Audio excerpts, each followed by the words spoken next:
नमस्कार दोस्तों, स्वागत है आप सभी का हमारे चैनल रूप्स कथा पर। भगवान श्री कृष्ण के कई नाम हैं। श्याम, मोहन, बंसीधर, कान्हा और ना जाने कितने। लेकिन इनमें से एक प्रसिद्ध नाम है लड्डू गोपाल।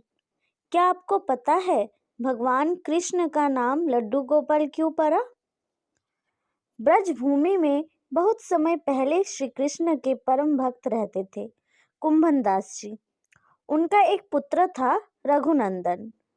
कुंभन दास जी के पास बांसुरी बजाते हुए श्री कृष्ण जी का एक विग्रह था। वे हर समय प्रभु भक्ति में लीन रहते और पूरे नियम से श्री कृष्ण की सेवा करते। वे उन्हें छोड़कर कहीं नहीं जाते थे, जिससे उनकी सेवा में कोई विघ्न ना हो।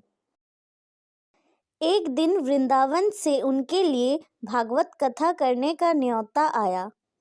पहले तो उन्होंने मना किया, परंतु लोगों के जोर देने पर वे जाने के लिए तैयार हो गए कि भगवान की सेवा की तैयारी करके वे कथा करके रोज वापिस लौट आया करेंगे। वह भगवान का सेवा नियम भी नहीं छूटेगा।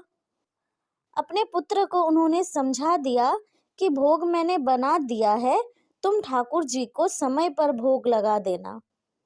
और वे चले गए। रघुनंदन ने भोजन की थाली ठाकुर जी के सामने रखी और सरल मन से आग्रह किया कि ठाकुर जी आओ, भोग लगाओ। उसके बाल मन में ये छवि थी कि वे आकर अपने हाथों से भोजन करेंगे, जैसे हम खाते हैं। उसने बार बार आग्रह किया, लेकिन भोजन तो वैसा ही रखा था। अब उदास हो गया और रोते हुए पुकारा कि ठाकुर जी आओ, भोग लगाओ। ठाकुर जी ने बालक का रूप धारण किया और भोजन करने बैठ गए और रघुनंदन भी प्रसन्न हो गया। रात को कुंभनदास जी ने लौटकर पूछा कि भोग लगाया था बेटा? रघुनंदन ने कहा हाँ।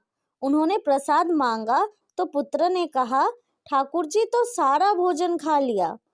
उन्होंने सोचा बच्चे को भूख लगी होगी तो उसने खुद ही खा लिया होगा।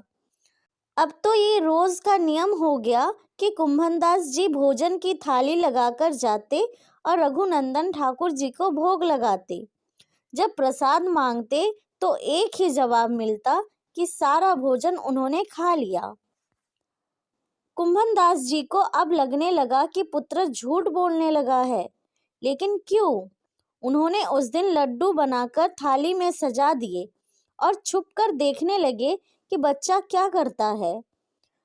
रघुनंदन ने रोज की तरह ही ठाकुर जी को पुकारा तो ठाकुर जी बालक के रूप में प्रकट होकर लड्डू खाने लगी। यह देखकर कुंभनदास जी दौड़ते हुए आए और प्रभु के चरणों में गिरकर विनती करने लगे।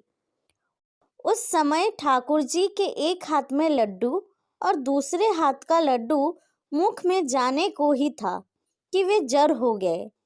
उसके बाद से उनके इस रूप में पूजा की जाती है और वे लड्डू गोपाल कहलाए जाने लगे।